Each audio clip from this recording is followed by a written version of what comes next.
Gusto mo bang malaman kung paano gamitin ang latest AI features ng Messenger? Halika, samahan mo ko.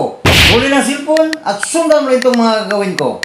I-update natin ang application sa ating Messenger. I-tap natin ang open. Click tayo ng friends.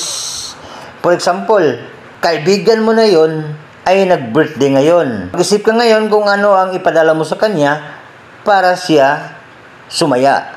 I-tap natin ang name niya, tap natin itong plus sign. Ipakita ko sa inyo kung paano tayo mag-create.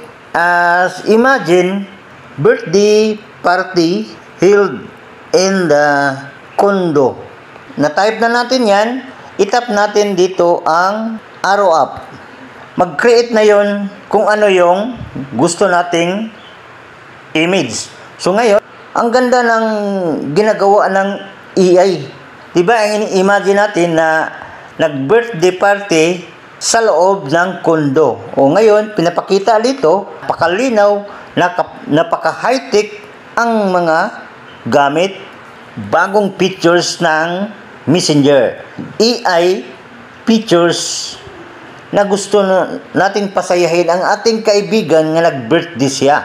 Happy birthday! Mamimili tayo ng picture. Ito, itap natin ang send. Automatic na send na sa kanya.